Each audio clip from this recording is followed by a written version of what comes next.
At this he chuckled joyously. Her voice was so appropriately tragic.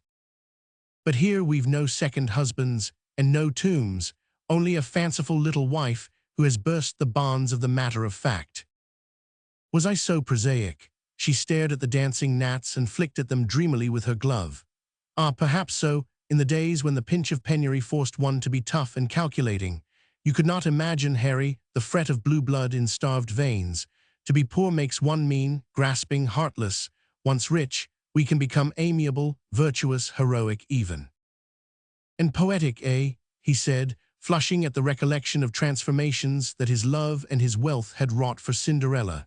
Come, we must not forget the Lothers' dinner, we're due there now.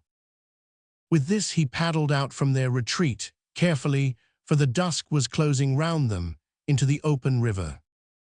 All along the banks a misty vapor, rising from the earth, twisted and wreathed till it wrapped the towpath in gloom. Deep shadows stretched their quaint deformities fantastically across the wave, mingling deceitfully with black clumps of tall reeds, into which the canoe occasionally glided with a dangerous swish. The distance from the backwater to the reach was fortunately short. Colored lights from the numerous houseboats that were gathered in line to view the morrow's regatta guided them, and from the merry laughter which assailed their ears, they learnt the geographical position of Sir Eustace Lowther's floating fairyland, styled ironically the Raft. "We're famishing," roared someone from its balcony. "So are we," came in duet from the canoe. "Take care of the ice box," called another voice from the gloom, as a paddle hit some obstacle in the darkness. "Fizz cooling," explained a guest appreciatingly. "Your hand." Lady Rolleston gave it, and was escorted up the steps to the feasting place. It was set out with a studied view to polite vagabondage. Deftly maneuvered forks, two-pronged twigs mounted in silver, and clasp knives with chased and monogrammed handles, garden lanterns in frames of fretted iron, osier baskets bursting with an incongruous burden of river flowers and hothouse fruits, champagne in old bohemian mugs, ices to be dug from crystal troughs with silver trowels. All these heterodoxies accentuated the bizarrerie which made the Raft such an unique and enviable lounging place. Among the guests were 3 painters, a peer, a novelist, an actress of note, and 1 or 2 women whose beauty was, if not classical, at least effervescent and exhilarating. Merry talk prevailed as a matter of course, and bets were freely exchanged on the prospects of the cruise. "I hope tomorrow won't be a pelting day like last year. It was ghastly," said one of the belles to Sir Henry Rolleston. "I didn't find it ghastly," he chuckled, "but then I wasn't at Henley, it was my wedding day." "Lucky is the bridegroom that the rain rains on" seems to be your version of the proverb, chirruped his companion. "We've been lucky enough, son or no son," he said, looking across at his wife, whose lovely face wore a decidedly bored expression. She was being worried by the peer, who, on the "if you want a thing well done do it yourself" principle, was vaunting his own attitude towards the agricultural question. "I never had such a wretched time," went on the beauty. "We were moored higher up last year by the island near where you are now. But it wasn't all the rain, it was poor Kelly's accident. You knew him, Basil Kelly, drowned, poor fellow, in the dark, canoe washed ashore in the morning." "Hush," exclaimed Sir Harry, looking across the table and lowering his voice. "I never knew the poor fellow, but my wife did. They were boy and girl chums for years. He was master at the grammar school near her, and a capital oar." "That's what I couldn't make out. Did you see what the papers said?" "The papers were purposely kept from us. It was too deplorable a subject to be mooted on our wedding day." "Did she ever know?" "Yes, later, and bore it very well. She was indignant at the suggestion of suicide, but has never alluded to the subject since." "Harry," called Lady Rolleston from the opposite side, "Sir Eustace wants to know why you moored so far up." "Oh," he replied, "partly because I was a bit late, and partly because we're best out of the thick of it. I enjoy seeing the start almost as much as the finish." "We have the club grounds to go to if we like," explained Lady Rolleston, as they mounted to the balcony where where the thrumming of guitars had already commenced.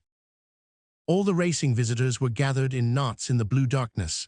Companies of performers, niggers, German bands, and banjoists were skimming along from houseboat to houseboat, making music to the guests and indulging in mild badinage with each other. The moon peered out from the heavens through a silvery haze, and one by one, the timorous blinking stars grew more audaciously golden as the night became darker. On the raft, most of the company disposed themselves in groups and boisterously chorused the musical sentiments of a young man who had boarded the boat to recite of lovemaking on modern methods. Lady Rolleston, exhausted from the fatigue of entertaining the indefatigable agriculturist, sat somewhat apart on a long cane chair. She fanned herself and from time to time applauded. It was a pleasure to contemplate the boyish zest with which her husband led the roar.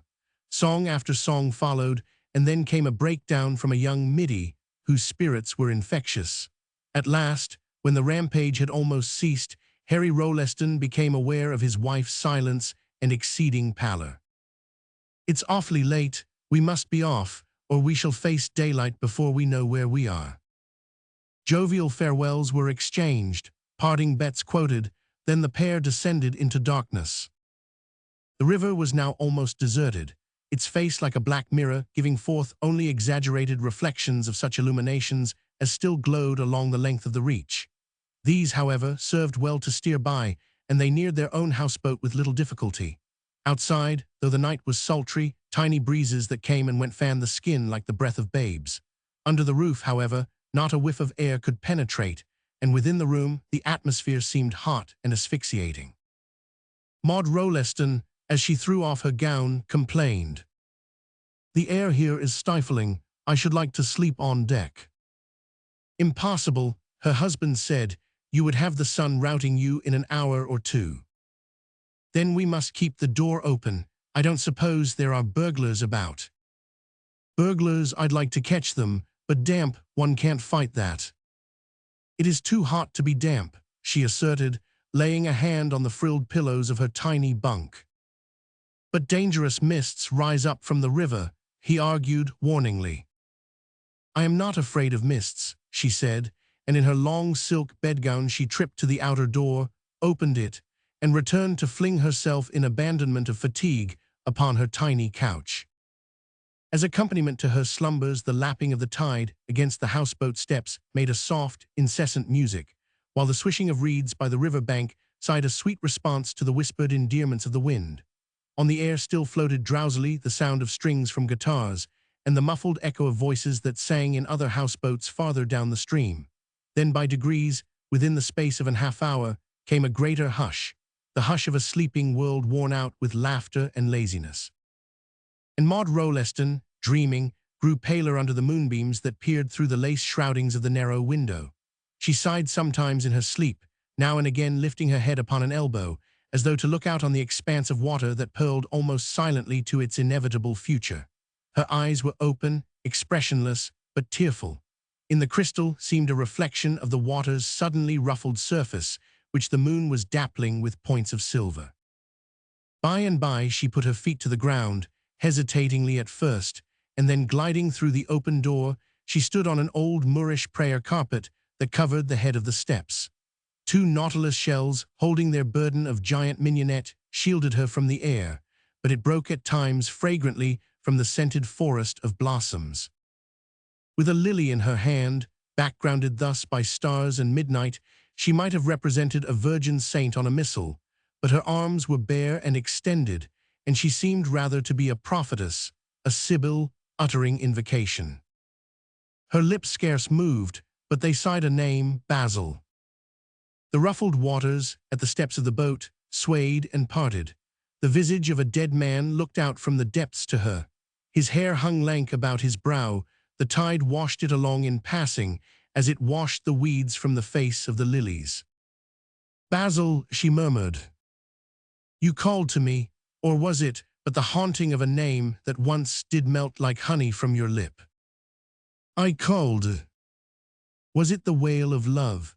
Ah no, perchance it was a sigh, the pitiful sigh of happiness compassionate, happiness regretting sorrow." "It was love alone that cried."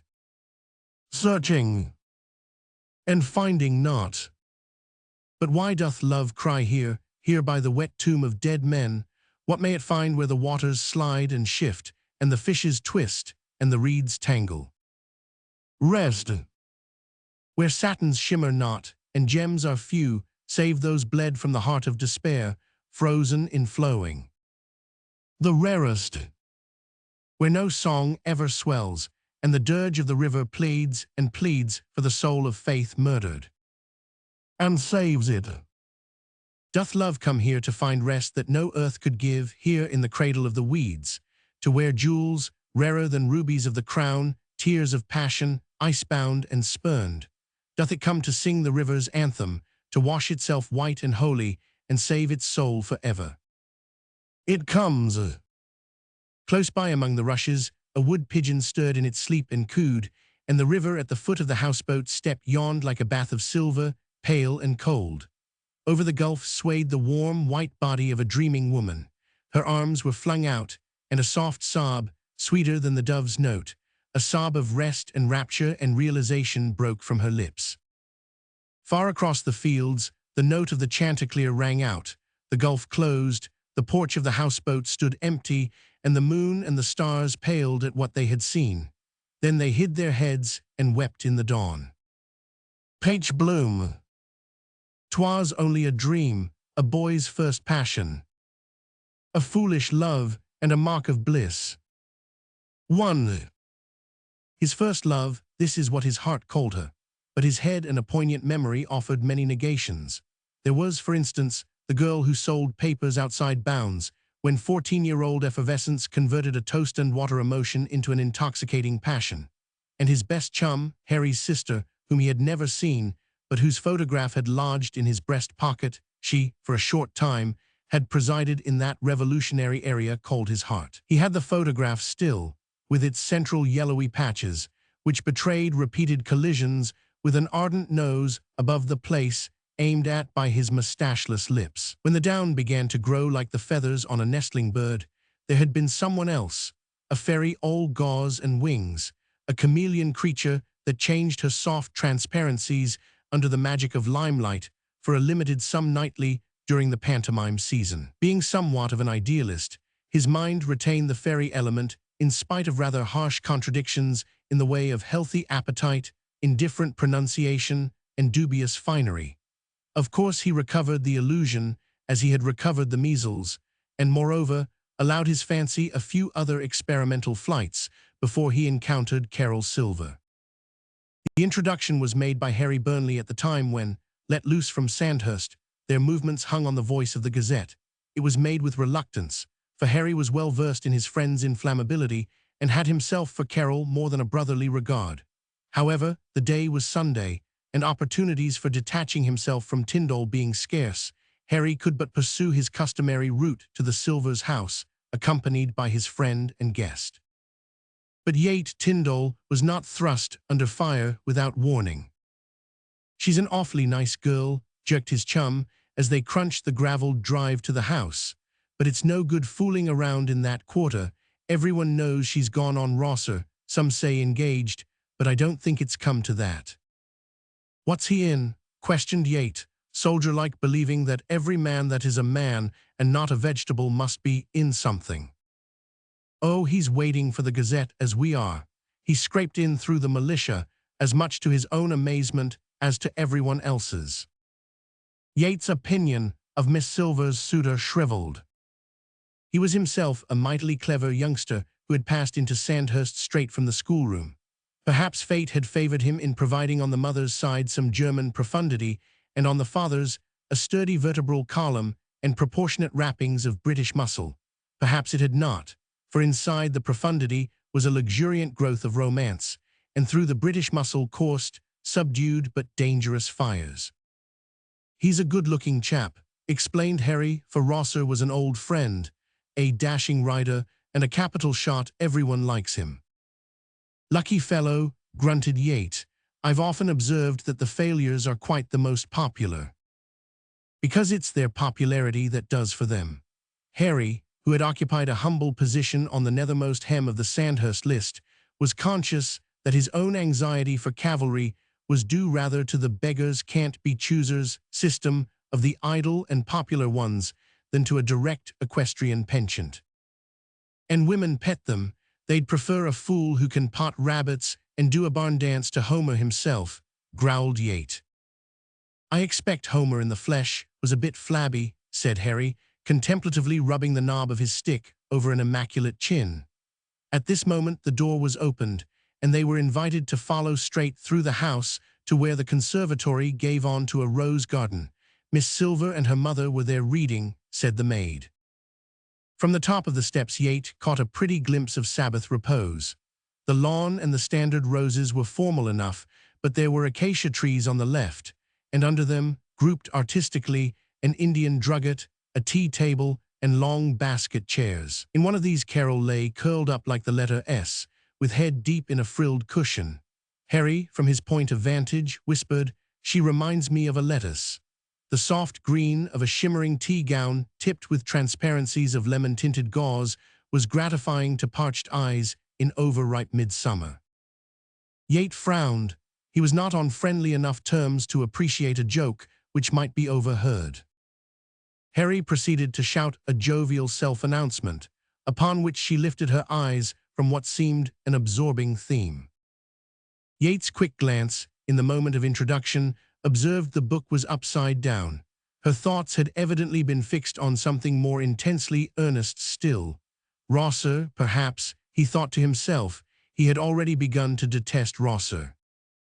Her face brightened when she greeted them, and she commenced talking with almost excited volubility. "I'm so glad you've come." Harry's expression widened to a grin. His mouth was one of those expansive ones which are born grinning. It sealed for him the reputation of good nature. Sunday in the suburbs is such a dull thing, one feels quite asphyxiated, even to the marrow, she said, addressing herself to Harry and veering weathercockwise in the direction of Tyndall. "I thought ladies saved that day for gossip and scandal," said Yate, dropping, after the fashion of male monsters, into the smallest of chairs indicated by her. Harry had appropriated a footstool, which brought his grasshopper outlines against the green of her gown, and was already resuming his customary pastime of sucking the knob of his walking stick, a survival of babyhood which was doubtless responsible for the awning-like upper lip, wherein lurked his impressive joviality. "Oh, so they do, but at this season of the year, all the women wear their old bonnets and their faded summer gowns. They're not even worth abusing." "Then you do enjoy a little vinegar," volunteered Yates, with eyes that declared her all honey. "No, it's too crude, but I like spice, just a pinch or two to leaven appreciation." Mrs. Silver at this moment loomed expansively in the distance. Harry leapt up to join her, and only the acacia leaves above were eavesdroppers to the rest of the conversation. It flowed evenly, sometimes stopping against an impedimental stone of argument, occasionally gushing with iridescent bubbles from the force of energetic collision. Yate was a serious thinker and a confident talker. Carol had by nature that light quality of intellectual exuberance which, ornamental and active as foam, has no kinship with real erudition.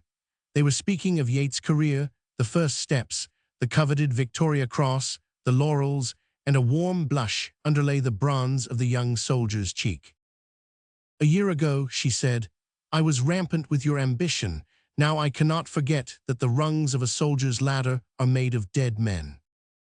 What are a few lives compared with a country's greatness? Only a subtraction from a multiplicity of mourners whom death rejects, the numberless babes bereft, the women starved of love. Surely love were a petty consideration, a paralysis to the hand of—" "Don't you remember what Byron says?" she uttered, her glance fastening itself on the floating mists of sunset. "Love is of man's life a thing apart, 'tis woman's whole existence. If war cost him his life, it takes her whole existence too." "Yes, but," stammered Yate, fighting with a wave of sentimentality deeper than any to which he had been accustomed. "Women nowadays don't love in that way." "The more fools they if they do," she answered flippantly, coming abruptly from the clouds and flicking at a gnat with the stem of her fan. "Have some tea?" It is iced and flavored with lemon peel, a la Russ. No tea, thanks. There is Burnley waving at us. I think he has an engagement and means me to be off. Not yet, surely. If you are not booked for anything, you need not hurry. Thanks, I should be glad to stay. I say, Harry, there's no good dragging me to the Waymans, is there? Besides, interposed Carol, as her mother approached, he has not been introduced to Mamma. I beg your pardon, said Burnley, posing himself with mock formality.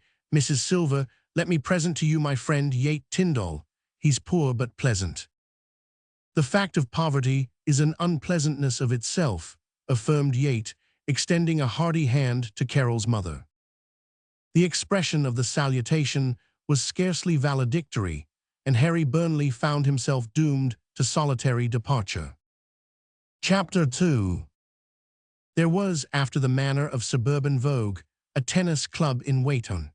To this, the elite of Weyton society, composed mostly of shelved officers in various degrees of dilapidation, and their growing families, belonged. Here the Burnleys and Silvers had met, from the years of teetotum to those of flirtation, and here, outside the cabalistically marked acre, in their search for truant tennis balls, had Carol and Rosser commenced the engagement which some said was serious, and others declared to be but a boy and girl pastime.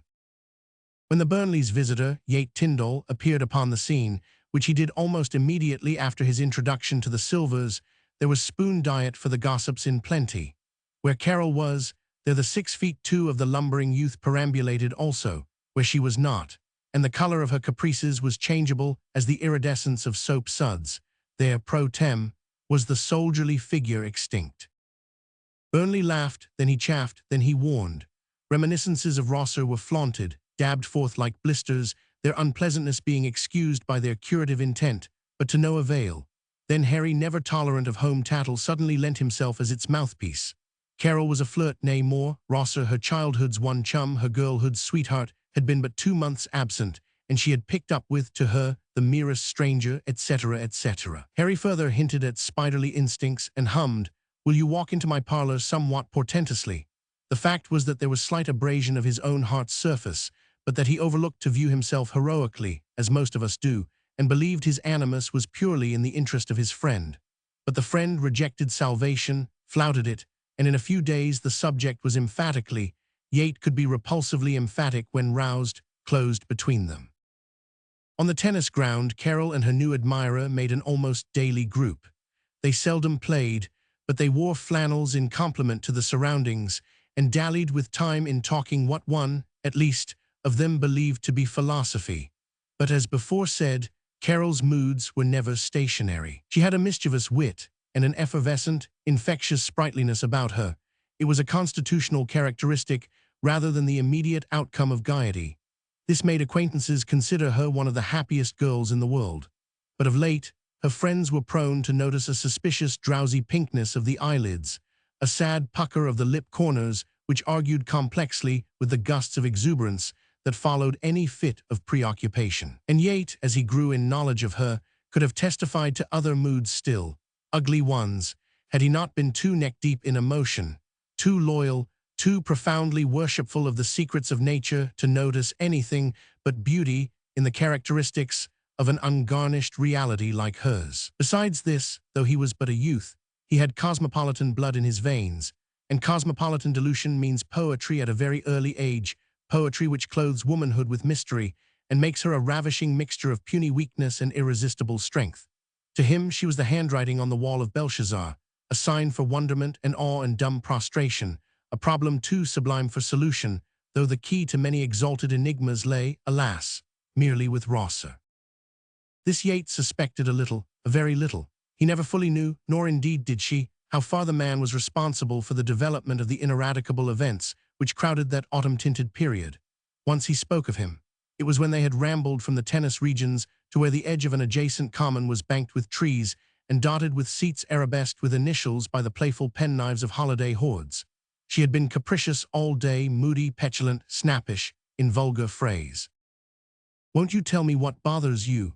he said, addressing the coil of her hair, for her face was bent to some hieroglyphics traced by her sunshade in the sandy ground. "You," she blurted. "Shall I go?" he asked meekly. "I've offered to do so often if it would make you happier." "It wouldn't. Nothing would make me happier." "Why are you miserable?"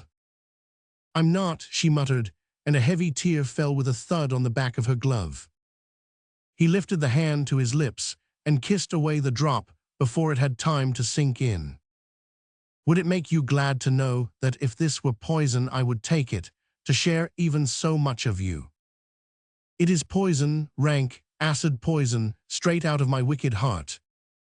Then empty it, let me drain it, that there may be room for nothing but love. Love is a vaster emptiness, it is only a shadow thrown by ourselves." "You have proved it so," he questioned anxiously. "You have loved." "I have loved," she breathed, with a weary accent on the middle word.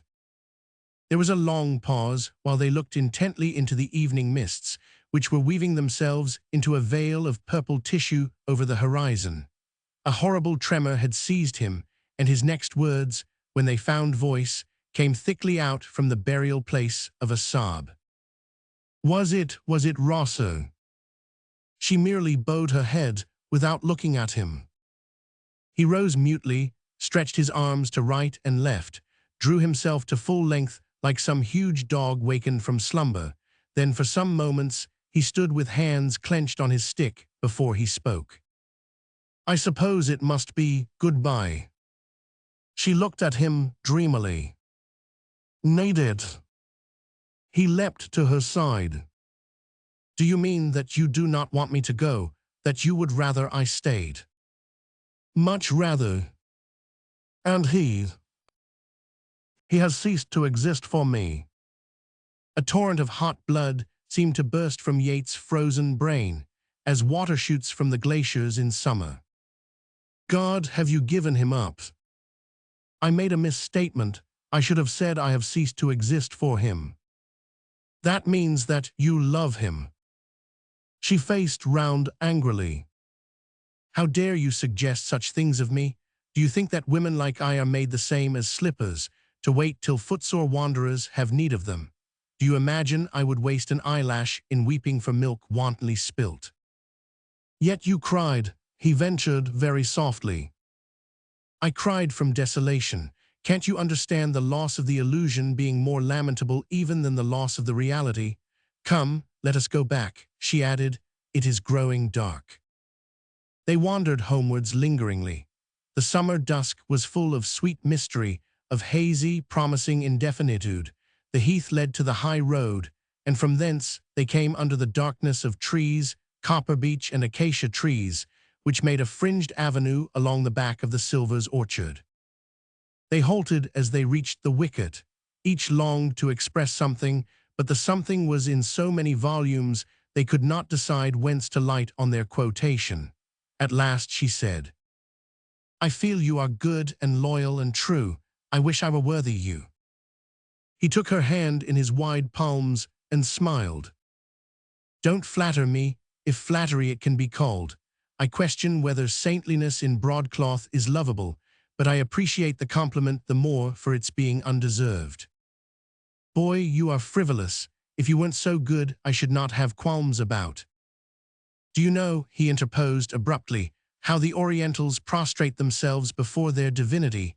I would do more." He flung himself on the ground at her feet, his forehead against the earth, and with a quick touch placed his head beneath her heel. She uttered a sharp cry and stooped to him to lift him. Had it been Rosser's, she thought, the act would have loomed magnificent. As it was, the combined self-abasement, the devotion, the allegiance of it, was crude and colorless. For her there were no passionate illuminations to preserve the margin of the sublime. She had argued love to be but the shadow cast by ourselves, and at that moment her soul's lamp lighted only conceptions that were blurred, formless, and grotesque. But as he rose, he caught her in his arms, and she did not resist them. She lay inert, like a wounded animal after long strife, and pleaded as though for physical or mental refuge. "Make me love you, make me love you." And so he kissed her. It was a kiss that might have awakened a statue to tenderness. The wine of her lips, as he pressed and bruised and crushed them, intoxicated him. He forgot Rosser. Chapter 3. The next day a stone Galatea faced the mirror. There was a purple stain upon her mouth, a tiny swelling that would not disappear. It was scarcely perceptible, but it burnt brand-like on her heart. It glared at and mocked her, and seemed to beckon with horrible witch-like fingers along the grimy gutters that fringe the paved paths to despair. Loveless surrender, what more unredeemed debasement? Yet she would have vowed her being to lifelong slavery for Gordon Rosser's sake, and held such sacrifice but glorification. One kiss, what was it? Was it gold or was it mud? Mud, mud, mud, which only the magic of love's alchemy could transmute to gold and pearl. Yet the mud had served its purpose. Was it not sufficient to defile the temple that had been consecrated to an unworthy idol, break down its altars, obliterate all memory of misguided worship, childlike, unreasoning faiths? But her revenge, her curse on the falsity had come home to roost. It not only branded her, it seared the innocent. Poor, poor Yate, what had he done that a suffering girl should have clung to him to avert mental death in an ocean of despond, while he had imagined it but a dancing duet on the waves of love, and she had aided the deception? It had been to gain time, to kill regret, to help in wrenching the weeds she had mistaken for flowers from the garden of her life. Well, she had failed, and the travesty must cease. But before it ceased, that which she had striven to do as a duty to herself, she would now do as a duty to Yate. She chose paper and a pen with deliberation, and wrote very proportionately and legibly.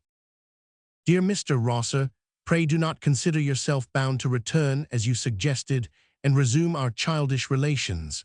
Your long silence has proved you now know your own mind, and I have already found someone worthy of a woman's esteem and affection. Your sincere friend, Carol Silver. She reserved the posting till night, after the coming of Yate, who was due at dinner. In the evening the young man arrived. He had fought his way on foot through a deluge of rain and a thundering blast. The tussle suited his mood, which had rebelled against the suavity of conveyance to his enchanting goal. A handsome color glowed through the tan of his cheeks, and the somber green-gray of his eyes shone gallant and golden with the illuminations of love. At first glimpse of him, Carol recognized in his personality that almost godlike quality which welds mere dust into heroes. What devotion he was prepared to give her! A crown of sovereignty to lift the chosen one above princes and peoples, pain and penury and privation. But the diadem was too large, too massive. Her poor ignoble head might sink under it. And then princes and peoples would become but a mob, antagonistic or inane, and the pinch of pain, privation, and penury would eternally grip at the strings of her love-famished heart. She showed him her renouncement of Rosser and sent it forth to post. His heart bounded, for her composure deceived him and masked the cost of the decisive action.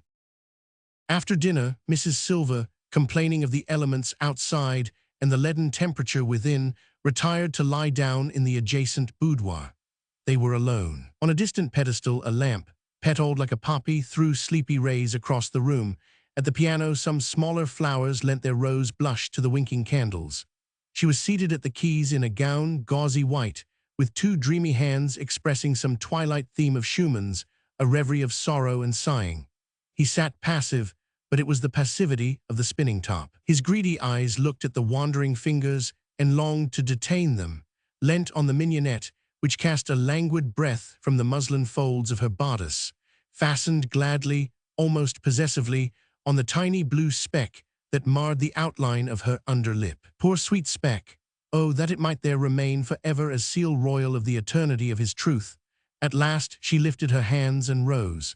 He rose in sympathy and advanced, half afraid, restrained by the indefinable awe with which we all approach joys that are too delicious to be seized. For a moment she scanned him earnestly but not regretfully, and as she gazed, she noted the passage of his eyes as they traveled conqueror-wise to the dark flaw on the margin of her mouth. His glance let loose the words that had swelled her heart with pent-up purpose. She held out her hand. He grasped it eagerly, but there was a stiff wrist and elbow at the back of it which dictated the distance from him to her. Yet, Mr. Tyndall, I want you to go away. What now, this moment? Yes, and forever. She spoke deliberately, without a quaver of sorrow, and every word on his heart spat like hailstones coming down a chimney on live coal. His huge frame trembled and swayed an instant, then he laughed. It was a jarring, joyless convulsion. You don't mean it, you are doing it to try me. Say you don't, Carol, my darling. But I do, she explained. Listen, I have behaved infamously to you. I will take all the blame. You were so good, so noble, so loving. You came just when I was dying of heartbreak. People do die of it, no matter what the philosophers say.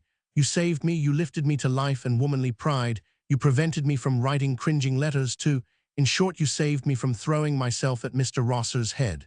Nay, don't speak. I told you I had loved him. You love him still, he cried.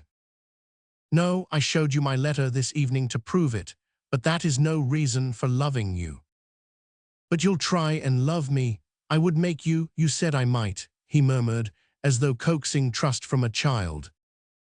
No, she said, disengaging her hand and brushing it across her eyes as if to sweep away a blighting memory. No, it was then I knew myself, then I took courage to face the future without him, without you. But because you refuse him, why? I will not become a thief. Because my own gold has been filched and squandered, I should be no less a thief were I to fill my purse with what I can never earn, never repay. My love is a free gift, Carol. I don't make reservations, he mumbled hopelessly, for he knew her tones dictated rather than argued. Won't you see that it is because your gift is so lavish, so rare, because I cannot return, I cannot take it. Offerings of real worth cannot be so accepted without degradation. Dear Yate, goodbye. Some day when you have recovered this, you will know I am right. Perhaps, even you may place me, faults and all, in some special heart niche reserved for defunct yet exotic truths. She affected flippancy, but her mirth hung lank, like the curls of a drowning man. He bent over her hand and kissed it. Then he said thickly, in a drunkard's voice, I'll go, by the garden way, and rushed out. She heard the conservatory door bang behind him, and lost the sound of his footsteps in the howl of the storm. They took him over the soaking lawn, along the orchard, out by the wicket, into the avenue of copper beech and acacia where last night they had stood together. There he beat his head against the senseless bark of the dripping trees and wept aloud, and the burst of his sobs mingled with the roaring of the wind as it swept over him and expended its wild tumult against the closed windows of her house. Twin souls, dialogue. Characters. Ardalan Vyse, a popular poet, and Cynicus Near, an old bachelor. Scene, a smoking room. Ardalan, I can't think why we discuss it. It's as useless to expect sentiment from you as Cynicus, to import coals to Newcastle, who hawks goods in a stocked market. Ardalan, one likes sympathy. Cynicus, I sympathize profoundly, but talking about a leak doesn't stop it. Ardalan, this can't be stopped. It means the wreck of two lives, Letitia's and mine. Cynicus, together. Ardalan, together, why the universe would be recreated. It is severment that ruins. There is she, brilliant, beautiful, famous, tied for life to a money grubber on change, a wretch who cuts the leaves of her books with his thumb and snores over them like an apoplectic pug. Cynicus, he earns his dose. Ardalan, money again, that's all you think of. It's all my wife thinks about.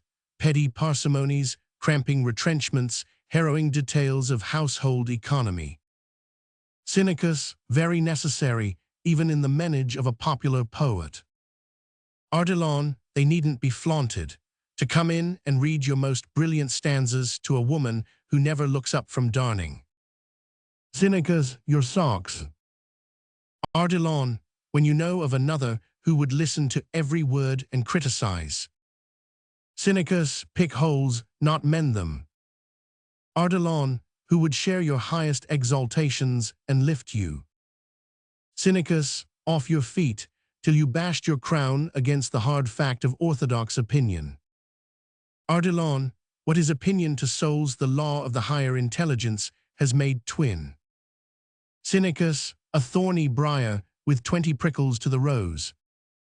Ardilon, what were 1,000 prickles to one such rose? Cynicus, I concede, Laetitia is too fine a prize to be lost for a scratch, 1,000 scratches. Ardilon, well said, now you speak like a man. Cynicus, she must be grasped, and all the little spikes allowed to probe their way through the skin. You can rise at cock-crow and salve your wounds with morning dew. You rival the lark sometimes, don't you? You. Ardilon, nothing to laugh at. I find my best inspirations at sunrise, when the first glow of day blushes through the trees. Cynicus, scratching his chin and looking at the ceiling. Laetitia sleeps till 9. Her inspirations blaze best in moonlight. At dawn her rest commences and is never broken, no, not even by the apoplectic pug. He slinks off on tiptoe to his money grubbing in the city. Ardilon, does she work so hard? Cynicus, books like Laetitia's are not written without mental strain. Poets may weave, like spiders, from their innermost, but authors grind. Ardilon, noble woman, yet she shows no signs of fatigue. Cynicus, the pug again, snacks before she goes out, snacks when she comes home, oysters and stout at 11 by his orders, saves the digestion and helps to recuperate, he thinks. Ardilon, but eating in the usual way. Cynicus, couldn't be done by genius, nothing so conventional. Ardilon, me you put outside the pale. Cynicus, oh no, you've your vagaries, though not as to time. How about the vegetarian diet and distilled water? Ardilon, the simplicity of the philosophers. Cynicus, troublesome to keep going. Ardilon, not so, my meals are perfect, fit for a king. Cynicus, your wife's recipes, I suppose, our English cooks are dolts at vegetable dressing. Ardilon, they are, she superintends, she prefers cookpots to poetry, that is the hard part of it, were it Laetitia. Cynicus, the vegetables might go to the. Ardilon, nothing of the kind, a clever woman could master such trivial details in a trice. Cynicus, and pen her books with a squint eye on the saucepan. Ardilon, you say she only works at night. Cynicus, and your matutinal repast. Ardilon, my milk and lentils at 8, anyone could manage that. Cynicus, and Laetitia's coffee and roll in bed at 9, her déjeuner et la fourchette at 11, your lunch at 1, her snack at 4, your tea at 5. Ardilon, come, you're overdrawing it, we should at least have dinner together. Cynicus, yes, Laetitia is what you call a flesh-eater and wine-bibber like myself. We'd have a good square meal, finishing up with some fine fruity. I forgot, in the ideal household, the pug's noted port would be conspicuous by its absence. Ardilon, poets don't gamble to fill their cellars. Cynicus, so they go empty, poor Laetitia. Ardilon, Laetitia would prefer love to the rarest vintage that was ever pressed. Cynicus, how about the machinery? The nectar of the gods won't drive a cogwheel. Ardilon, I suppose I have machinery, as you call it. Cynicus, greased on special principles too. Drop your principles and bang goes everything. Ardilon, puns won't silver your moral bolus. You can't convince me. Cynicus, morally, I don't attempt to, but practically I can show you it is one thing to love flowers, rave over their color and scent, and another to crack your spine in digging and hoeing, watering, slug-catching, and all the rest of it. Ardilon, you've shifted your premises. Cynicus, pardon me, instead of preaching I use the Kodak. Tableau, two precious exotics, to right, the pug, armed with spade and watering pot, to left, your wife, darning needle in hand, impaling slugs. Ardilon, bosh, you're too irritating for words, I'm off, exit in a rage. Cynicus, to develop the negative, A. Payne's pensioners. Love's wings are overfleet, and like the panther's feet, the feet of love. The little traveling clock on his mantel struck with soft, gong-like chime. It seemed to speak from a great way off, like a person facing you who answers your questions with an absent eye. 6:30, and he was due from the continent every moment. His lamp green-shaded because his vision was weak from overwork. Some soda water and a spirit stand were awaiting him on the table, and a small mass of letters and papers was congregated in front of his chair. All these were tones in the gamut of expectation that found its keynote in myself. We had been inseparables before his going, and we would be so never again, I felt convinced. She had absorbed him. Mind, desire, future were packed in the little palm of her hand. Yet I was not vulgarly jealous. I loved Aubrey Yeldam better than I could have loved a brother, but I had seen her and had caught the reflection of his sentiment, though in a tempered degree. I had met her but once, for on the day after our chance encounter, in a verdurous Devon lane where she had lost her bearings and we had come to her assistance, I had been summoned to the bedside of a sick relative in town. Returning to the old haunts, I naturally expected to resume our fishing expeditions in the picturesque valley of the EXC, but I soon discovered Yeldam to have found other pellucid purple depths that interested him superlatively. I had watched the drama from a distance and administered cautions with the cool pulse of an umpire, but he was past redemption. I suspected the truth when I made an impressionist sketch of her, milky complexion, dead copper chevelure and pulpy eyelids like some Greuze dreamer, and saw his greedy eyes fixed on the canvas, not daring to name a price, too delicate to crave a charitable dole. I learnt more from the attitude of reverence, almost of awe, wherewith he received the gift from my hands and hurriedly carried it to his own sanctum, hid it from me, the maker of it, as though to veil its charms from alien eye. I knew Aubrey Yeldam well, had shared many of his escapades and winked apprehensively at others. But here I was of no use, and decided we had come to the supreme moment of life. There is always one when we must let things slide. Her name was Ruth Lascelles, and she was a widow. That was the sum total of our knowledge of her. She might have been 20, but we estimated her age at 25, deducing our theory from a certain fatigued languor of voice and expression that accorded ill with the girlish satin of her skin. This was arrived at on the first day of our meeting. We had not discussed her since. I had not been Yeldam's friend, his disciple, a mental sitter at his feet, without learning to walk warily where the fuse of his passions flickered. For some time, there was a tacit agreement to ignore the impending danger, to talk of trivialities, wheeling round the central idea without ever settling there. But one morning, when he had called at the little farm cottage where she lived and had found her flown without a word or a regret, his despair had been too much for him. The whole story rolled from his lips. His love for her, her seeming reciprocity, their wanderings in the woods, her reliant, trusting attitude, which had taught him to wish himself some knight of the Round Table and not a mere besmirched man of many passions, her flutterings of childish gaiety and somber philosophy that had tinted her speech garishly as rainbows on thunder clouds. He gave forth all, and asked, with an expression jejune as Sahara, what the sudden flight could mean. I was so out of it, as the phrase is, that I could volunteer small elucidation. That she was a coquette of the first order seemed the most feasible solution, and I offered it. He derided the notion. It was apparently so frivolous a venture that it failed to anger him.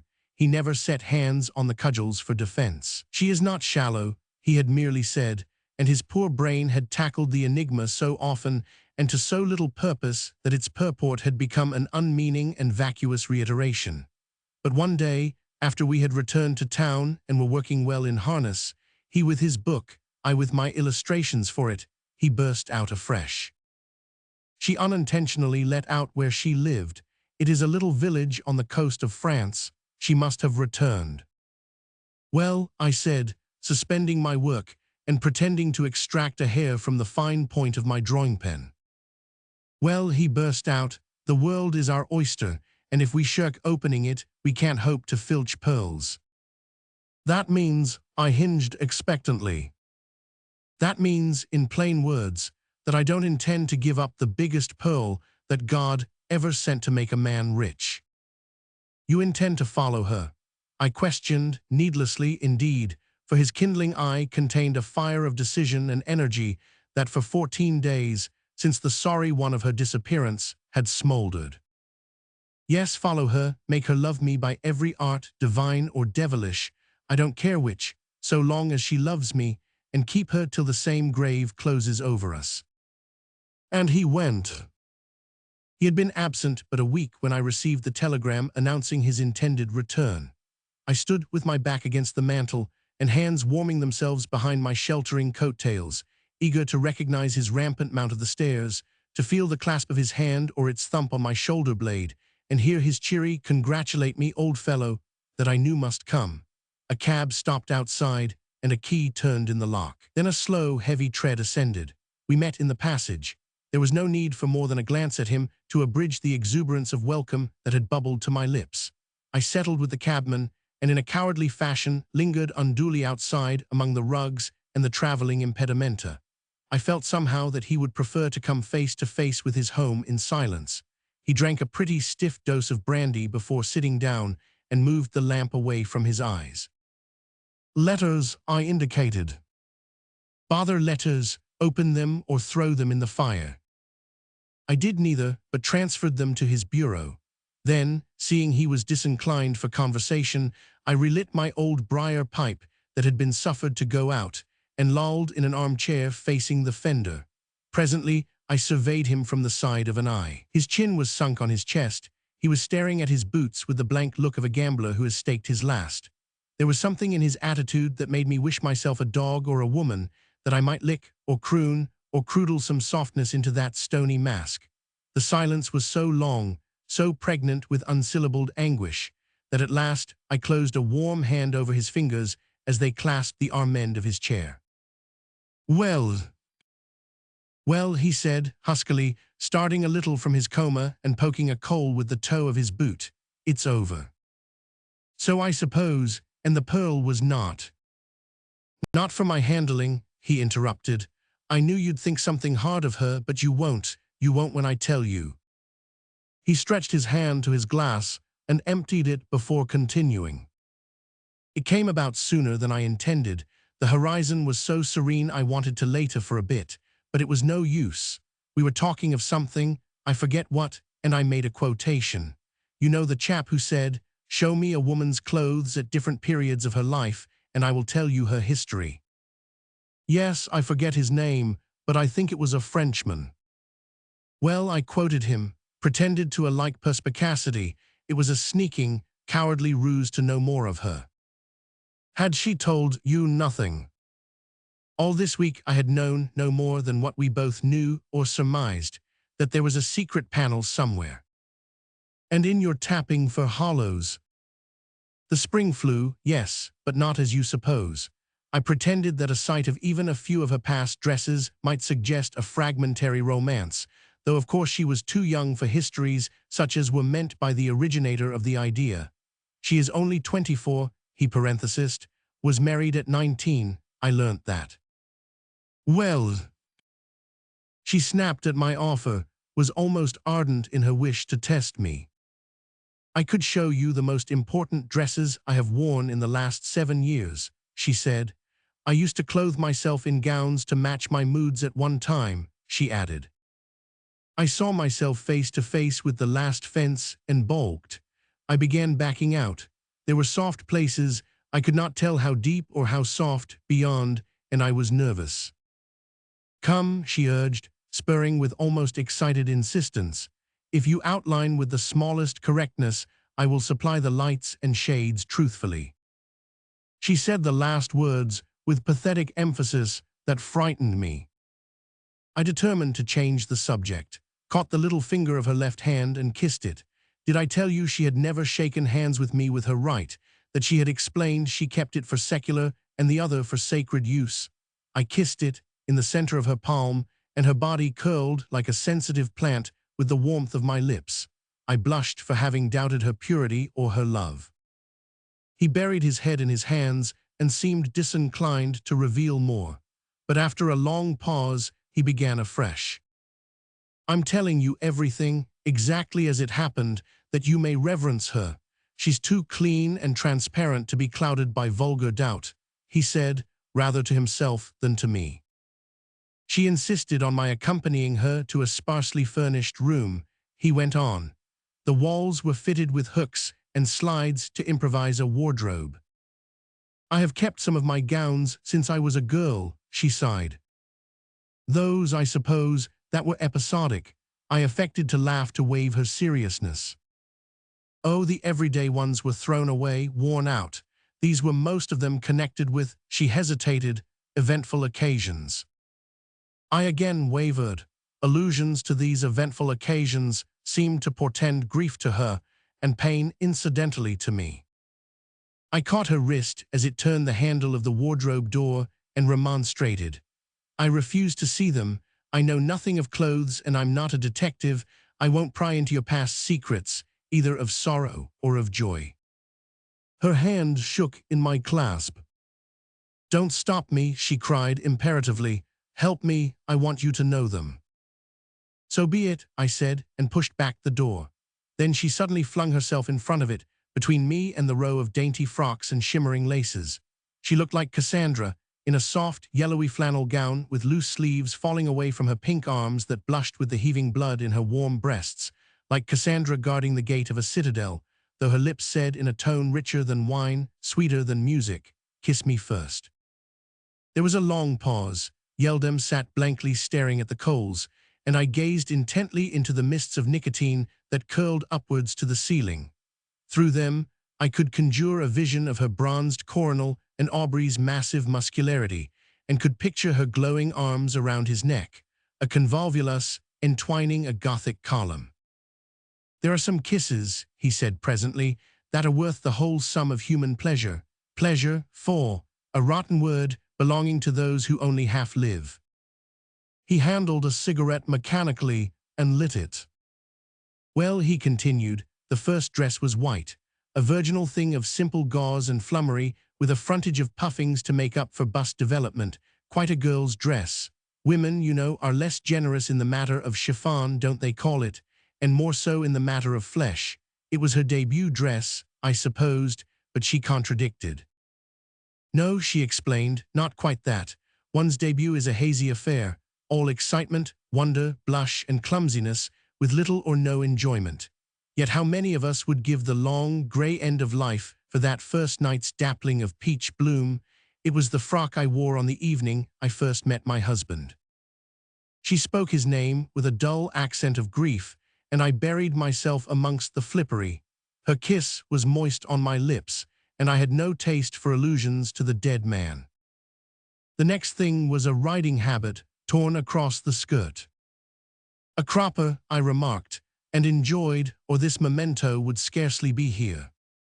"That," she allowed sadly, "is a natural inference, correct in this case, but not in all." I glanced hurriedly along the line for relics of crepe, but she resumed my enlightenment. This was a souvenir of a grand day's hunting and a broken ankle. "And someone," I hinted. "Yes, George, my husband, carried me home." I turned abruptly to a party frock, the color of a rose. There was a green patch on the right breast, the blur of crushed flowers. "No occasion to state what this means," I snapped irritably. I was seized with a desire to close the wardrobe on these trophies of conquest.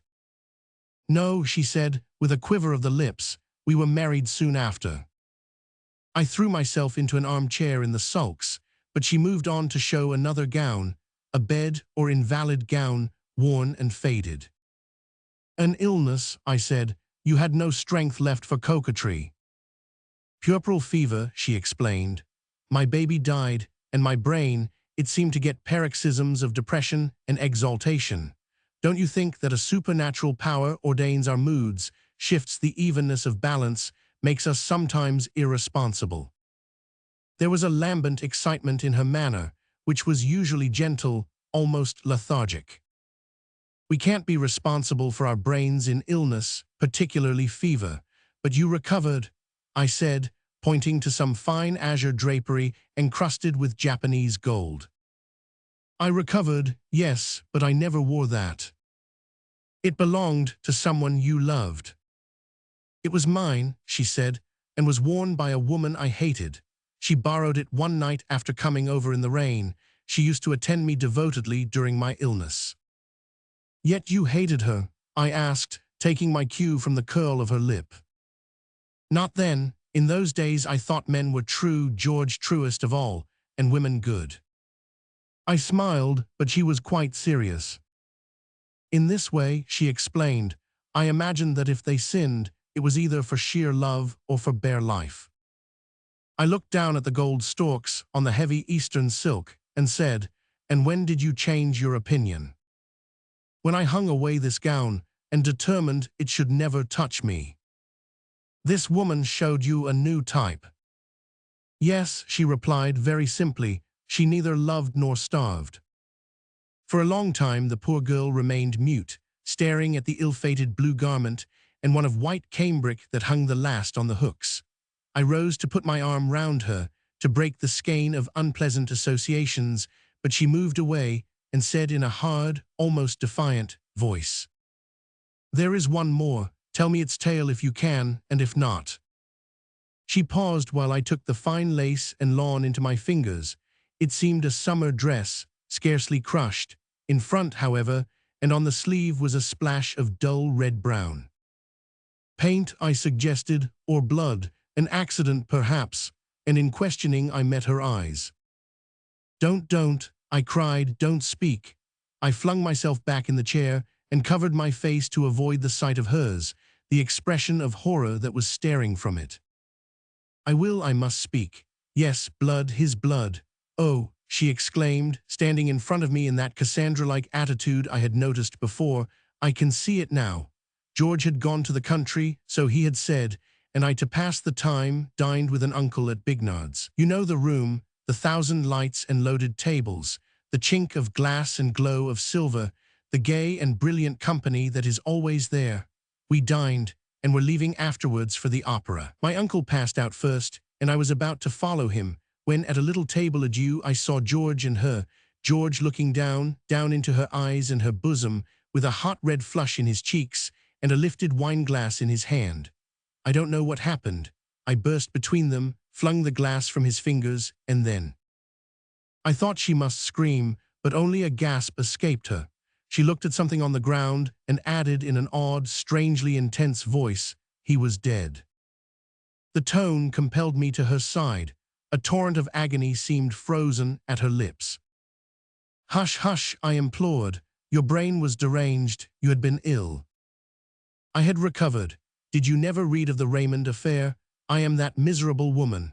Lucky, some people have called me, because in France they are human and class such deeds as crimes passionals. My words I cannot remember.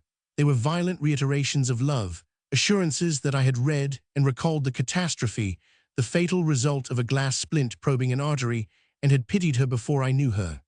I protested, raved, threatened, vowed I had come with the one object of linking my life to hers, and that now more than ever my mind was fixed. But she remained cold, almost severe.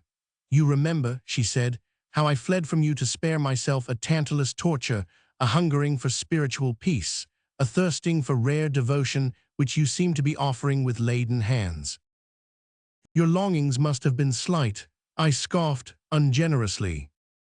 Listen, she cried, still standing rigid, though the thrilling tone of her voice confessed her emotion. The verdict of acquittal was merely a doom to perpetual remorse.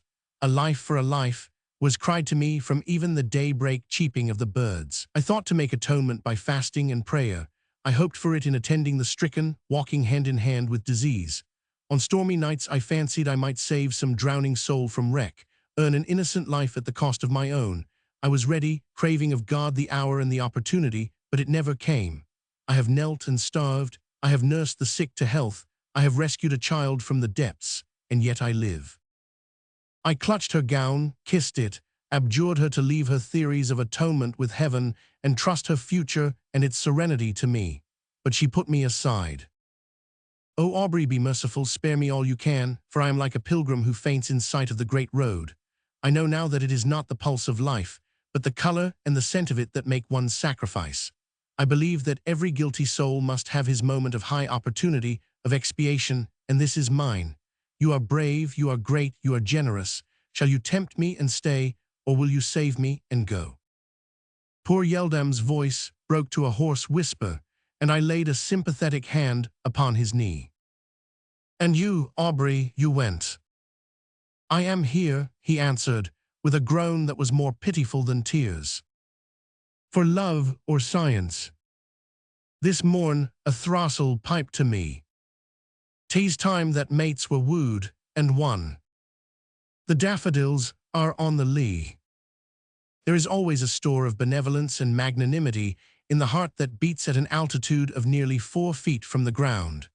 Wit, wisdom, and energy may go pit-a-pat at the double on lower levels, but great-souledness and probity only come to their perfection in a steadier region. Beyond these last-quoted virtues, Ralph Danby had few. He was rather lethargic and decidedly clumsy. His 6'3" of flesh and blood was knotty with muscle, but in the garments of the polite, the muscularity showed like adipose tissue and spoilt him. In feature, he was pronounced perfect. "Perfect as regenerate man can well be," raved a lady artist, who, before he had been in Hampstead a week, had implored him to pose for a painting of early Scandinavian classicism.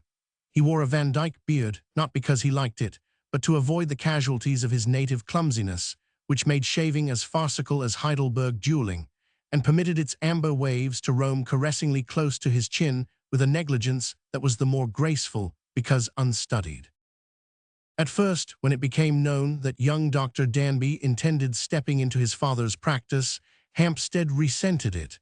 Cabinet councils of tabbies, assembling over their postprandial bohea, declared they would none of him. A retired army doctor, forsooth, what would become of their nervous ailments, their specially feminine disorders? If they had the finger-ache, he would be bound to suggest amputation. If liver or neuralgia, he would insist on active employment. Those were the only formal A known to regimental sawbones, poor benighted things. But when it saw the benign blue eyes and lordly physique of the new practitioner, the feline chorus changed its note, while neuralgia, migraine, and other indefinite and not unbecoming disorders became quite epidemical in his neighborhood. Only a few daring persons ventured to harbor opinions in opposition to the vox populi, and those speedily argued themselves ignorant or prejudiced, or both.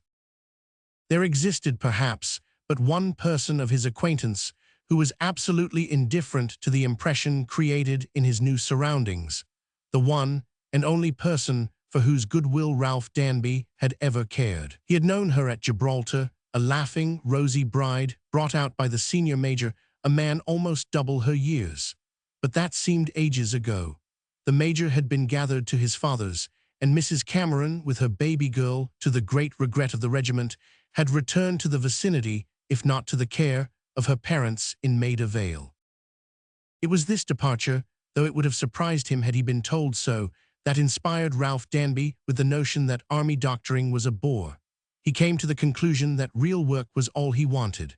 What a field was open in metropolitan life, with its suffering and pain for a man's labors, a man who was otherwise good for nothing. And then the reward, the smiles of the relieved, that existed always when other satisfaction failed. He realized he was down on his luck, but diagnosed no further and sent in his papers. Farewell dinners followed, and the mess tried to carry him round the table at the risk of collective apoplexy, for he was a huge favorite in every sense of the word. Then the peninsula weighed anchor, and Gibraltar saw him no more. It was some time, however, after taking over his new work that he ventured to call on Mrs. Cameron. He respected her widowhood. He feared the renewal of his acquaintance might revive unhappy recollections, but he went at last. He was pathetically nervous when introduced into the tiny drawing-room where Phoebe sat alone, but the moment he heard her rippling laughter, he was reassured. The room was small, and Ralph was big and clumsy. In his advance, one of those Algerian tables, so admirably constructed to bark the shins or bang the knees of unsuspecting mortals, gave way before him and scattered its bric-a-brac far and wide. This trifling incident served to put him on his old footing at once, and in fact to establish his identity, for Danby's reputation for wreckage had been universal as well as costly. "At it again, you see, Mrs. Cameron," exclaimed he as he hastened to right the impediment. "Allow me, I am so sorry, allow me," he gasped, while groveling with her on the floor in search of some errant trinket which had rolled into space. She laughed a merry laugh and said a sweet say of forgiveness, while he noted a transient blush on her downy cheek. He was not a vain man, but he harbored a tiny wonder whether it had been born at sight of him or of the mere exertion of stooping. "I have a practice quite near here," he volunteered aloud. "It was the stooping," decided the inward mentor regretfully. "How curious." He did not think it so, but agreed. "It is strange. My father is old, and he was quite pleased to retire when he found me fit for the berth. I thought life at Gib awfully monotonous and was glad enough to throw it up." He had not complained before Phoebe Cameron left, but the question of his sentiments did not come under discussion. They talked of old friends a little scrappily and with some constraint. So much had happened since they had met, and numerous recollections had to be skipped until his hostess asked, "Would you like to see my wee Phoebe? She is growing wonderfully. She is nearly 2 years old now." Her voice sank with an inflection of sorrow. The age of her child recalled the long blank which occupied the center of her lifetime's sheet. The big man's heart thrilled with pity. He longed to open his wide, protecting arms and fold the fragile creature to his breast. She seemed so sweet, so brave, yet so lonely. But he answered bluntly enough, "Produce the youngster. I suppose she'll call me Dandy, as the other kids used to." Phoebe was absent for a few moments, and then returned with a toddling article, half embroidery, half flesh, with cheeks like apples and eyes wide with youthful criticism. "This is Dr. Danby," introduced her parent, lifting the child and placing her on the guest's capacious knee, though still supporting the tiny waist with an assuring hand. He and the juvenile scanned each other carefully. The gray eyes, the bronze curls and rosy mouth, they were the exact presentments of her mother. He stooped and kissed them one by one. Before an outsider, he would have been forever compromised, but fond mammas can see nothing extraordinary in any affectionate demonstration towards their offspring. "Who am I, Phoebe?" asked he, dwelling tenderly on the name shared alike by parent and child. "Ow is Dandy," was the lisped reply. "Mammy is Dandy nice." Mrs. Cameron hurriedly lifted the loquacious imp from its impromptu perch. Again, Dot noticed a delicious flush on the transparent cheek, and his heart leaped within him. "Pooh," sneered the inward mentor again, "the lassie is substantial, too substantial for any woman to carry without coloring." "Mammy is Dandy nice," clamored Phoebe Minor again. Her mother took the precaution of ringing for the nurse before replying, "Yes, darling, very nice." That time she did blush. Ralph could have sworn it. How he reached home he never knew. The biggest men are the largest fools sometimes. His enormous heart drew its own pattern of her perfections and colored it with her beauty round and about. Her reflections of him never extended beyond the locality of her brain. He did not look half smart out of uniform, was awkward as ever, but kind-hearted, and her baby liked him. If it were ill, he would be the person to send for. But Phoebe must be taught not to chatter, had it been anyone else but Dot. Danby's coachman, when not cogitating on the off-chances suggested by straight tips from stablemen in the mews, used to puzzle himself in the days which followed at the frequency of the doctor's visits to the tiny house in Maida Vale. He became conversant with the pattern of the window curtains and began to cultivate a lively interest in the headgear of the superior young person who wheeled Miss Cameron's go-kart. As a reward of his attentions, the superior young person, whose encyclopedic qualities were unbounded, certified to a fact he had long suspected, that there was absolutely no sickness in the establishment. But Ralph Danby was happily unconscious of the delicate supervision of man and maid, and pursued the even tenor of his way in a delightful state of beatitude, till one day he overstepped the bounds of public thoroughfare and found himself face to face with a warning to trespassers. In fact, he made an ass of himself and proposed. Without rhyme or reason, he placed his 6'3" of cumbersome manhood at the disposal of a woman from whom he afterwards confessed he had never received the smallest encouragement. She had certainly never objected to his continual presence, but to those who have known each other in a garrison town where daily meetings and calls are common, visits are not noted with the same importance as metropolitan formalities of like description. Mrs. Cameron had not yet returned to society and consequently cultivated few acquaintances. Her intimates called as frequently as Ralph, whose arrival was never objectless. Sometimes there was a doll to be delivered to Phoebe Minor. Occasionally he produced tickets for some lecture on infancy or education. Now and then he brought music which he especially wished to hear. He could recognize God Save the Queen if played at the end of a program, and once he had ventured to offer flowers. But the quick march came to an abrupt halt through his own folly, because one morning he found her with a complexion more like a rose petal than usual, because the birds made a perfect din of song outside, and the spring sun seemed to pour through every crack and cranny and say, "Winter is past." He thought her heart must be as love-flushed as his own. Always downright, blunt, some people said, he invaded where angels might have feared to tread. "Mrs. Cameron, Phoebe, I love you. Will you marry me? Will you let me make you happy again?" Two dove-gray eyes blinked wide with amazement. Then, seeing the reality of his emotion, she stepped back a pace and seemed to freeze as she stood. The birds sounded discordantly, the sunshine lost all its warmth. It was but a winter gleam after all. The rose bloom of her cheek changed to deadly pallor. Big man as he was, he grew giddy as he looked. He knew at once the magnitude of his vanity and his mistake, and cursed himself for having spoken. "Dr. Danby, you do me honor. I thank you very much, but oh, why did you spoil our friendship with such folly?" "Folly, to love you. I have never done a wiser thing in my life." "Pray do not speak of love. You must know, that word to me is dead forever." "But some day, in the future, you might." "My future, Dr. Danby, belongs to my child. I shall never allow any interest to come before my love for her.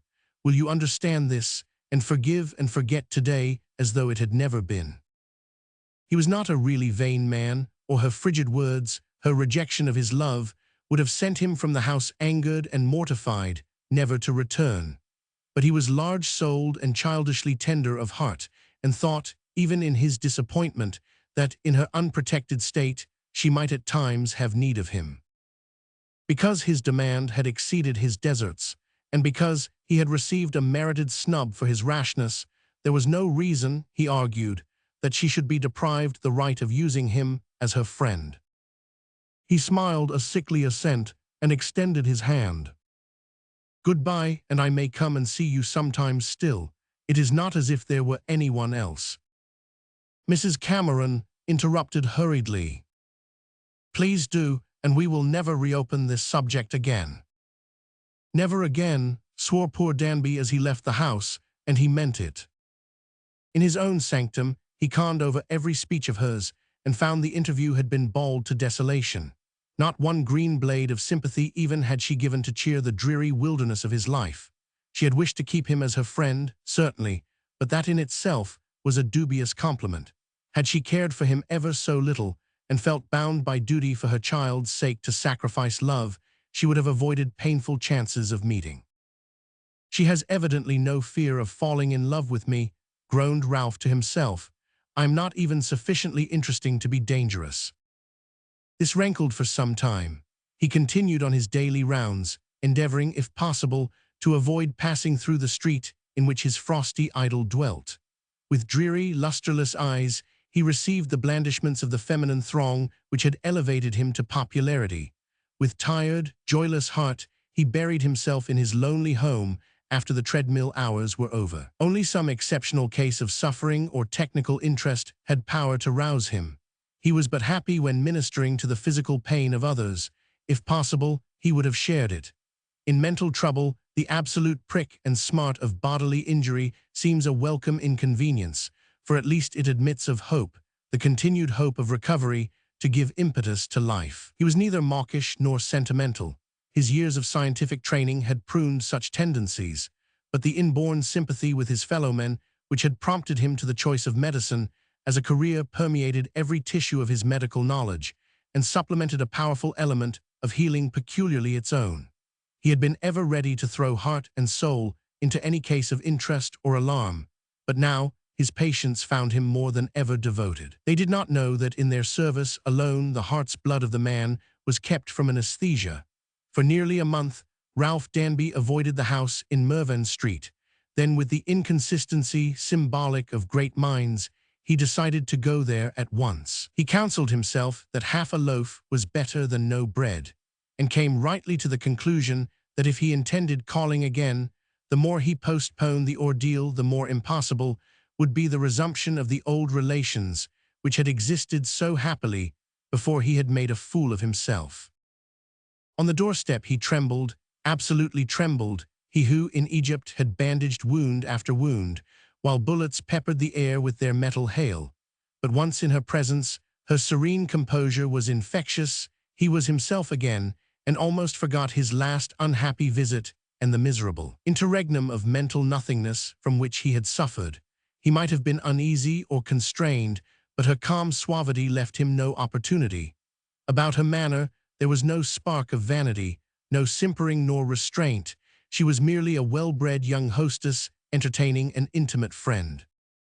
In novels, heroines are credited with the exhibition of complex emotions on the smallest provocation, but women of breeding in the 19th century are too good actresses to hang their hearts on their sleeves without exceptional cause. So Ralph Danby's little brougham came and went as of yore, and only in the solitary evenings, when reason unprejudiced criticized his actions, did he realize that again was he building a palace of Eros, and again its foundation was nothing but sand. One evening, in the midst of his mental accusations, came a note. "Please come soon, Phoebe seems very ill, P.C." He hailed a hansom and was off in a moment. The child was asleep in her crib, and Mrs. Cameron watched uneasily by her side. The flushed face, hurrying pulse, the dry skin, and spasmodic breathing showed signs of fever. There were cases of diphtheria about, and he looked grave. But he decided to cause no unnecessary anxiety and promised to return later. Then there was no concealing it. Great care, he said, must be exercised, as the child was young and not overstrong. He put his opinion in that form to avoid being an alarmist, though the symptoms of the disease were unfavorable and he dreaded the worst. But his own hope was so great that it tempered his report with consolation, for he had not the heart to warn Phoebe's mother of his fears. After hours of anxious watching, he could not but own to himself that no progress was made, and that the crisis must be awaited with dread. Should he tell her? Dared he? In front of him lay the probably dying little creature that was first in her life, before himself, before anything. Should she perish, there would be no barrier in the world between them. Mrs. Cameron would have no duty but to herself. A warm flush underlay his features, not the flush of pride or of satisfaction. It was the dye of shame for thoughts which placed himself and his egoistic desires before the life of the innocent being whose fate seemed to lie in his hands. It lasted not a moment, for he rose and left the house with a face quite ashen gray, whence all the light and fire of youth had faded. He was not long absent, for he had secured a passing hansom and paid a doubled fare for doubled speed. He found Mrs. Cameron alone with the child, while the nurse, worn out and weary, dozed in an adjacent room. Little Phoebe, who, earlier in the day, had been restless to a frightful degree, flinging about her waxen, chubby arms distractedly in the effort to gain breath, now lay almost motionless. Her mother, little experienced in any phase of illness, imagined that some slight improvement had taken place, but Ralph Danby knew better. The dull bluish pallor of the hitherto rosy skin, the rapid pulsation and agonized breathing, the feeble, sad croak that could not develop force enough for a cry, all told him there was no time to be lost. He hastily opened the case for which he had journeyed home and produced a small silver tube. Mrs. Cameron watched his movements with anxiety. "What are you going to do?" She was standing near the crib, midway between it and a table whereon he had deposited the case. As her eyes met his, she read, by an extraordinary intuition which comes to most of us when reason fails, that he purposed some extreme course of action. "What are you going to do?" she reiterated somewhat sharply. "I must give our little patient relief, instant relief, by means of this," he answered hastily. She seemed to be wasting time with questions when every moment was precious. Still, she stood motionless in front of him. How, she persisted, in a voice so hollow that he could scarcely recognize it. I cannot explain now, you must trust me. How, she cried, imperatively, I will know. A light was dawning on her. She was recalling a case of which she had read in some old paper where the doctor lost his life to save the patient. Danby frowned slightly, and his face looked worn and old. He was unaccustomed to be doubted or to have his authority questioned. If you will know, I shall insert this in the throat, he replied, deliberately advancing towards the cot, and remove the mucus by suction. But you might catch the disease. Possibly. You might die. Well. He was bending towards the child and gently rubbing the tube with his handkerchief. With a sudden movement, she flung herself between him and the crib and placed her outstretched palms against his broad chest. You shall not. Her agonized touch, the expression of her wild, troubled eyes, made Dot's heart thump within him, but his face showed no sign. With seeming severity, he clasped her wrists and drew her to the adjoining dressing room. It is a matter of life and death, your child's. I dared not tell you how serious. I hoped to save you alarm. Now there is no time to spare. With that he returned to the room, closed the door, and locked it, leaving her in a passion of tears on the other side. Then he rang for the nurse and proceeded. Though at first his very soul seemed shaken with suppressed emotion, in a few seconds the sight of the infant's sufferings, its near approach to suffocation, overwhelmed all remembrance of his own personality and restored the equilibrium. One thought of the woman, and his frame had throbbed and shivered like the forest trees in March. Another, the greater, nobler thought of his science, his sacred mission at the hands of his Maker, and the trembling fingers grew steady. With accuracy and judgment, he inserted the shining channel into the windpipe of the sufferer. With patience and deliberation, he held the end of the instrument in his mouth and sucked. And all the while from the inner room came the sound of sobs, the passionate wail of the woman who had betrayed herself, who stood self-accused of neglecting her child. He heard the grievous sound as he strained the poisonous mucus from the tiny throat and breathed the death-laden air into his lungs. He knew that he swayed on the bridge between life and eternity, that possibly, nay, probably, he should never hear the sweet enchantment of her voice again, that if he should die, it must be without so much as a pressure from her hand. And yet the great heart never wavered, but beat evenly like the pulse of some grand cathedral clock, which, spite of marriage chime or funeral knell, pursues its steadfast purpose forever. At last the work was over, and its reward, the free respiration of the little sufferer, was assured. Then a feeling of dizziness crept over his brain, and he hastened home, but not before summoning his partner to relieve him. When Dr. Davis arrived, he learnt from the nurse and Mrs. Cameron what had taken place. He was a practical, prosaic person, cumbered with a delicate wife and upgrowing children, and censured Danby's conduct as foolhardy in the extreme. "Is he bound to catch it?" asked Phoebe with concern. "Most certainly," replied the physician, scowling. He liked Ralph and thought him much too sound a fellow to be lost through idiocy. "I believe there have been cases to the contrary, some solitary exceptions. But even then," pursued she anxiously, "he need not die, he will recover." 10-1 against it, said the doctor, bluntly, quite unconscious that the ghastly pallor of his questioner was due to more than weary watching by her child. But Danby did recover. His magnificent constitution pulled him through in a manner little short of the miraculous.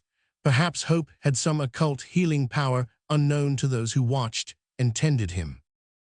At the end of 6 weeks, the burly Dot was himself again and once more made his way to the little house in Mervyn Street in glad expectation. A terrible disappointment awaited him. Phoebe Major was not at home. Phoebe Minor, however, executed gleeful saltations in honor of his arrival. "How is Dot Dandy?" Twite well. Phoebe pray Dod every day make Dot well." The big man stooped and kissed the tiny prattler, and thus avoided the necessity for speech. His heart seemed to have risen in his throat and made a huge lump there. Hurriedly taking his departure, he determined to call another day, but though he went again and again, it was with no better luck. Then he understood that Mrs. Cameron's repeated absences were not the result of accident, but of design. She had been kind in her daily inquiries after him, but now that he had recovered, she was decided they should not meet. A few days later, the child had a feverish cold, and to his chagrin, he heard that Dr. Davis had been sent for. That made it quite evident he was not wanted. He made no effort to go, but smarted under the sense of injury. His better reason argued that, as she had intentionally broken with him, she could not demand his attendance on the infant without risk of unavoidable meeting. But why had she so behaved? Had he not saved her child, the light of her life, the aim of her future? Had he not determined studiously to forget her accidental show of anxiety for him, prompted by ignorance of the child's immediate danger? Why had she asked after him daily? Why had little knots of flowers been left by bairn and nurse? And why, why, had the wee lips uttered a prayer for him? Perhaps the child had acted of her own impulse, sighed his modesty. Perhaps she had been so taught, panted his hope. At last he determined to end the estrangement or let friendship perish in the attempt. He wanted nothing but her forgiveness that he felt he deserved. He knew every afternoon at 5 the nurse was relieved by Mrs. Cameron, who watched in the nursery while the babe slept. That hour, therefore, was chosen for his visit. He mounted the stairs 2 at a time and rapped at the familiar door. There was no answer. He turned the handle and entered. Phoebe Major sat at the open window idle. She was reading the picture promise of the clouds. Phoebe Minor, in a cot, slept rosily in the far corner of the room. "Good afternoon," he whispered softly, in order not to disturb the little slumberer. Mrs. Cameron extended a hand, but no smile greeted him. She scarcely turned from her study of the skies. Poor Danby's heart felt sore and heavy-laden. He asked a few trivialities regarding the invalid's health, and each query received an appropriate reply, nothing more. He had taken a seat facing hers by the window, but even then, only a profile view of the face he loved was accorded him. At length, he could endure no longer. "Mrs. Cameron, I regret having come instead of Davis. He was engaged. I had no idea I should be so unwelcome. Have I offended you irremediably?" "No, yes," she corrected. "How?" He bent forward to induce her gaze to rest on him, but was foiled. "If you will not tell me, how can I make amends? Was it because I locked you from your own room?" "No." He noticed the tight grasp of her soft fingers against the windowsill. She was not as callous as she wished to appear. "Was it because I treated the child without your leave?" "No." Her frame shook slightly, and 2 crystal drops, which she was too proud to wipe away, stood in her eyes. Very gently, he covered her hand with his own great one. Very softly, he whispered in a voice he could scarcely steady. "Was it because I seemed ungrateful for the little love you offered me?" The 2 tears rolled down her cheeks and dropped upon his wrist. With quivering mouth, she strove to frame what her face confessed would be a lie. He no longer hesitated, but caught her to his breast and crushed the naughty falsehood with his lips. How long the operation would have lasted it is impossible to guess, for 2 shining eyes set in slumber-flushed cheeks peered suddenly from the distant cot, and a prattling voice, unabashed and lusty, shouted, "'Tis me too, dandy. Romance of the coulisses. Menez moi dit ma belle.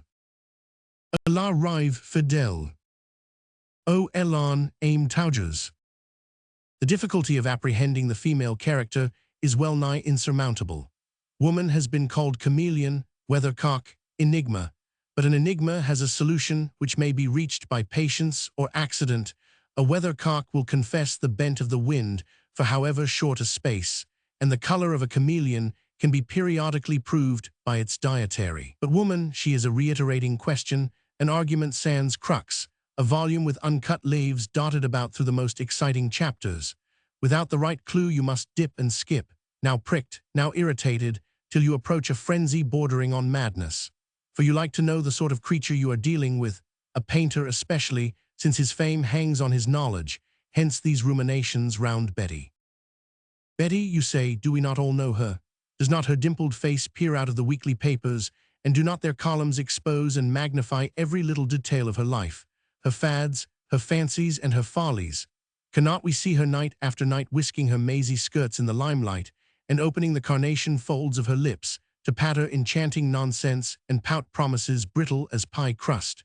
Dear little Betty, how her twinkling feet make merry, light as sea foam frothing on shells, how our pulses throb and dance in pace with hers, how our ears dote on the fragile, cooing tones of her dainty voice as it coquettes with banalities, flirts with the very bars of melody that silly men have tried to make witty and pretty. But the prettiness and wittiness are Betty's.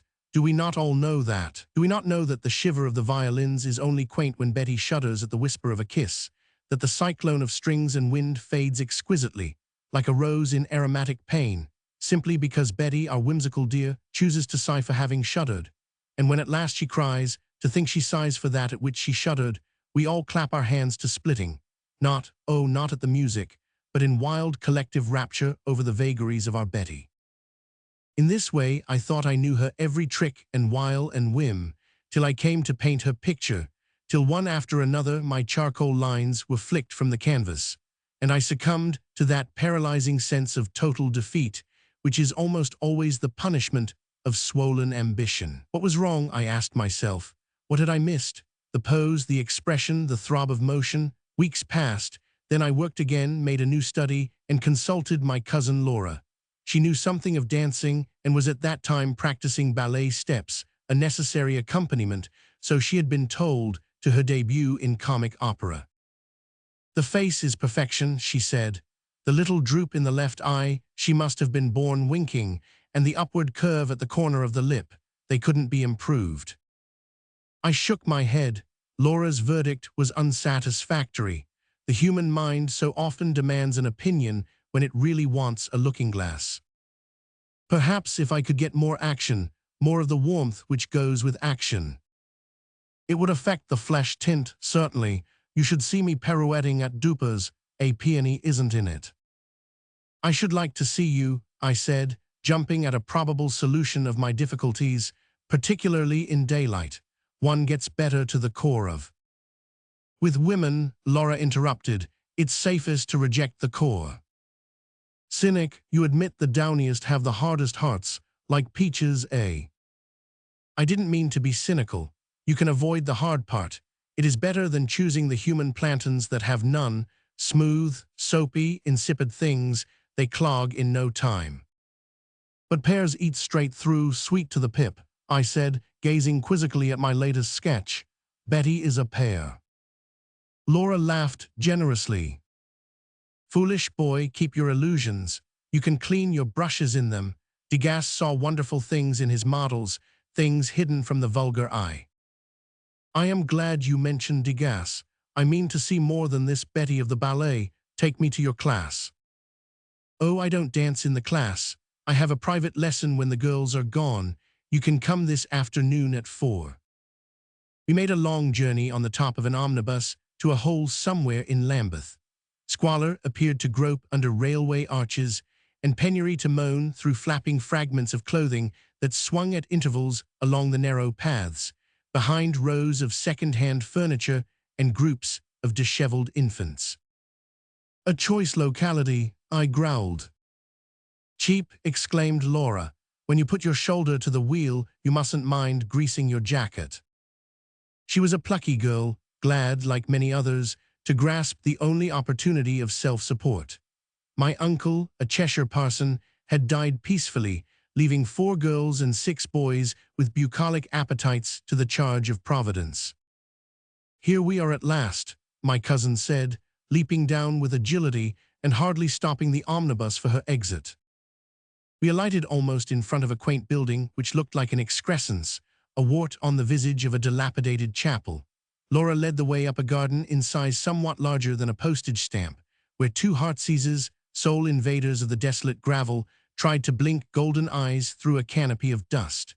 The door was opened by a youth who mingled an air of proprietorship with the aspect of a waiter at a third-rate cafe. He waved a hand to rooms, or rather cabins, on the right, through which Laura led me. Cabin the first contained a dining table and a fossil piano utilized as shelf for sundries and sideboard.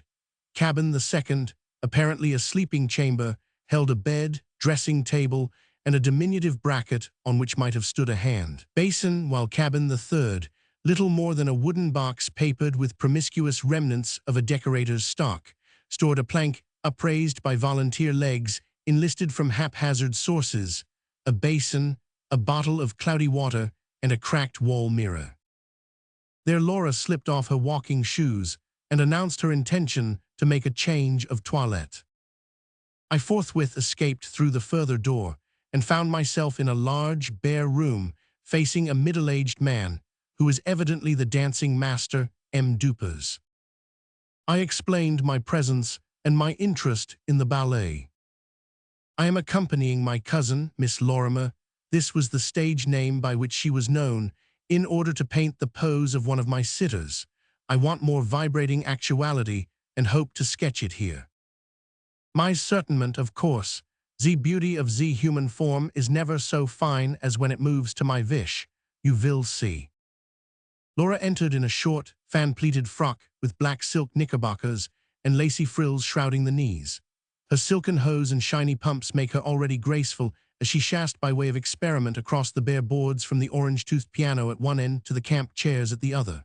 The ballet master made his way to a small conservatory, a hospital for effete bulbs and straggling, deformed geraniums, and snatching up a watering can lay the dust, which already began to thicken the air. Then operations began. To me, they were deeply interesting, because Betty's face and form were continually before my eyes, and the one thing wanting to make my work a chef-d'oeuvre was, I hoped, on the verge of discovery. Laura placed herself in an attitude, glanced at her instructor, who had armed himself with a fiddle, and with its first tones commenced a series of evolutions. Sketchbook in hand, I followed her movements, now noting a 6-step shuffle straight A down the length of the boards, now sketching the action of her arms, which, balancing that of the feet, swayed inversely with every bend of the knees. Then came an etherealized milkmaid step that might have been termed an arm akimbo gallop had not the two wrists been pressed abnormally forward against the waist, with their pink palms glowing outwards. In this pose, poor Laura's limbs looked obdurate as sawdust, while Betty's had bent like wax to the will of the modeler. Meanwhile, the fiddle fluttered, and the master now and then exemplified the grace of any particular attitude he desired. You could observe his beautiful build, the symmetry of every movement, despite the impediment of two gouty-looking feet encased in cloth-covered boots of original design. His features were certainly distinguished, and the trimness of his prematurely blanched hair made a curious contrast to the general dilapidation of the surroundings. His poses, one quickly following the other, were all picturesque. With every turn of the head, or bend of a knee, or stretch of an arm, some fresh revelation of physical equipoise delighted the eye. Laura went through various new movements of a Spanish Carmen-like fandango with head uplifted and a bravura pout of the chin, after which we preceded her through the dressing room, where she was left to readjust her walking dress. A sense of disappointment weighed on me. All these attitudes, all these evolutions I had seen in their perfection through the medium of Betty. No grace of motion could equal hers, no actuality portrayed by another could be half as exquisite as even the baldest reminiscence of her. On the wall of the little bedchamber, where M. Dupers courteously accompanied me, were many photographs, faded but still recognizable, of himself dressed in tights or other theatrical frippery. He took evident pleasure in watching my appreciation of the curious attitudes in which to show off in their fullest perfection the lithe muscles and magnificent symmetry of his agile frame. He had been portrayed. "You must have danced a great deal," I questioned, seeing that some remark was required of me. "Danced," he said, lifting his eyes to the smudgy ceiling. "Yes, it is 15 years ago, but I remember it like yesterday, all overy in one moment, a coup de fouet we call it." I begged for an explanation. I was the first, the very first. One leap into the air I could do so high, he said, lifting his hand descriptively, a leap that no one would dare, my fortune was made. Pupils came from all the countries to learn from me some little pa, but there was no time. Then, one night there came a king to see me the king of the dance. I may say that now it is all gone, I danced. The air was no lighter than I. The people shouted, they called, they encored. Again I danced, high, high, higher, and then crack. He brought his two hands together with a sharp click. His face was convulsed with emotion, and presently he took a handkerchief from his pocket and wiped the damp from his brow. Yes, he continued, it is 15 year, but to me it is today. There, in my leg was a break. He pointed to the place a little above his ankle and below the calf.